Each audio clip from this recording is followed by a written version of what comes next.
नमस्ते everyone, welcome to my channel psychology with श्रुति।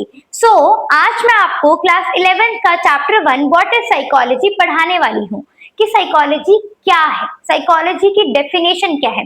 लेकिन उसकी डेफिनेशन पढ़ने से पहले मैं आपसे कुछ क्वेश्चंस करना चाहती हूँ कि जैसे कि आप किसी भी एग्जामिनेशन हॉल में अपना एग्जाम देने के लिए जाते हैं, ठीक है, तो वहां पर जाने से पहले हार्ट बीट भी तेज होती है, आपको स्वेटिंग भी आती है। कुछ बच्चों को होता है ना कि हाथों में स्वेटिंग आने लग जाती है नर्वसनेस की वजह से, है ना। स्वेटिंग भी आती है। फिर वहां पर जब हमें क्वेश्चन पेपर मिलता है तो हम क्वेश्चन पेपर को एनालाइज करते हैं, उसके बाद हम देखते हैं कि हमें ये क्वेश्चन आता है, ये क्वेश्चन नहीं आता, फिर हम आंसर को रिकॉल करने लग जाते हैं, है ना। उसके बाद हम अपने आंसर को लिखते हैं। तो क्या ये सब एक्टिविटीज जो हुई है, क्या ये सेम है? माइंड में रिकॉल करना, उसके बाद आंसर को लिखना, हमारा हार्ट बीट का तेज होना, क्या ये सब चीजें सेम है? नहीं ना। कुछ चीजें हमारे अंदर हो रही है, कुछ इंटरनल एक्टिविटीज हो रही है और कुछ एक्सटर्नल एक्टिविटीज हो रही है। हमारा सोचना, हमारा लिखना, ये सब अलग अलग है ना।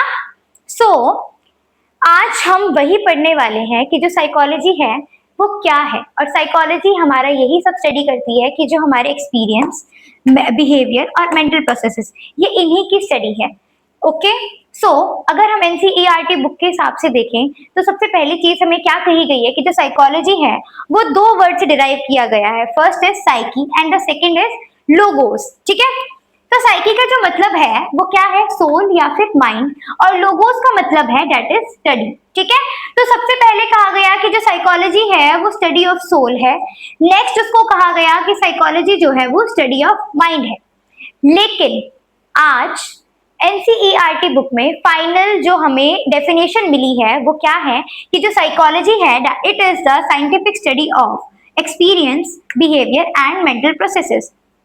अब हम देखेंगे कि एक्सपीरियंस, बिहेवियर और मेंटल प्रोसेसेस ये क्या होते हैं। Now let's see what is experience, behaviour and mental processes, ठीक है। तो एक्सपीरियंस क्या है? एक्सपीरियंस जो है हमारी इंटरनल फीलिंग्स है, सेंसेशंस है, हमारे इमोशंस है, ठीक है। तो और ये क्या होते हैं? ये सब्जेक्टिव होते हैं। सब्जेक्टिव का मतलब क्या है कि सबके अलग अलग एक्सपीरियंस होंगे। जैसे कि for example we can take कि दो लोग एक सेम रोलर कोस्टर राइड पर जा रहे हैं, ठीक है। अब मान लो वो रोलर कोस्टर राइड में एक इंसान इसको कंप्लीट एंजॉय कर रहा है और दूसरा जो है वो डर रहा है, हर एक सेकंड में अपनी आंखों को बंद कर रहा है because he is getting scared, ठीक है।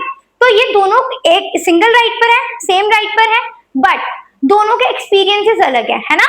एक तो एंजॉय कर रहा है और एक डर रहा है, तो दोनों के एक्सपीरियंस क्या है? अलग है। तो मेनली एक्सपीरियंस क्या है हमारा? व्हाट वी फील, जो क्या हम फील करते हैं वो क्या है हमारा experience.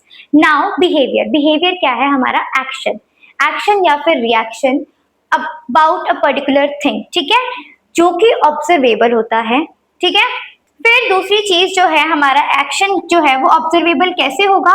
Through our facial expressions, body movements, ठीक है। इनके थ्रू जो हमारा बिहेवियर है वो ऑब्जर्वेबल बन जाएगा, ठीक है। जैसे कि एक स्टूडेंट अपना एग्जाम देने जा रहा है, ओके, वो अपना एग्जाम देने जा रहा है लेकिन उसको नर्वसनेस बहुत फील हो रही है, वो उसके हाथ जो है वो शेक कर रहे हैं, वो बार बार अपनी नील बाइट कर रहा है, इधर उधर देख रहा है just to avoid that situation, ठीक है।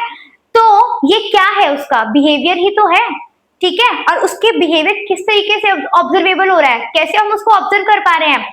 क्योंकि वो नील बाइट कर रहा है, उसको स्वेटिंग आ रही है ना, वो इधर उधर देख रहा है, वो बार बार, कुछ बच्चे अपनी सीट पर बैठ के ऐसे अपना लेग शेक करने लग जाते हैं ना, तो वो सब चीजें क्या है? बिहेवियर के अंदर है, ठीक है। बिहेवियर क्या है? What you do. जैसे कि एक्सपीरियंस क्या था? व्हाट यू फील, वैसे ही बिहेवियर क्या है? व्हाट यू डू, क्या करते हो आप, ठीक है, एक्शन। नेक्स्ट है हमारा मेंटल प्रोसेसेस। मेंटल प्रोसेसेस क्या है? Activities that takes place inside our brain. Mental processes क्या है? जैसे नाम से ही आपको पता चल रहा है कि जो मेंटली, जो आपके ब्रेन में फंक्शन हो रही है एक्टिविटीज, वो क्या है? हमारे मेंटल प्रोसेसेस के अंडर आती हैं। जैसे कि thinking, learning, attention, memory, decision making या फिर प्रॉब्लम सॉल्विंग, ये सब क्या है? Mental processes. फॉर एग्जाम्पल, मान लो मैंने आपको कोई क्वेश्चन दिया, मान लो मैंने आपको कोई मैथ्स का डिफिकल्ट क्वेश्चन दिया, आप उसको पहले एनालाइज करोगे, ठीक है, कि वो क्वेश्चन क्या है, वो क्वेश्चन क्या कह रहा है, वहां पर कौन सा फॉर्मूला फिट होगा, आप उसको सॉल्व करोगे, एक अच्छा सही फॉर्मूला लगाकर उसको सॉल्व करोगे। उसके बाद आप अपना आंसर चेक करोगे, है ना। फिर आपका आंसर जो आएगा आप उसको अपने टीचर को शो करोगे। तो ये सब क्या है, हमारा मेंटल प्रोसेस, जो आपने सोचा, आपने एनालाइज किया, वो सब क्या है, आपका मेंटल प्रोसेस के अंडर आएगा। ओके, सो फाइनली हम शॉर्ट में क्या कह सकते हैं, experience is what you feel, behaviour is what you do and mental process is what you think. Got it everyone?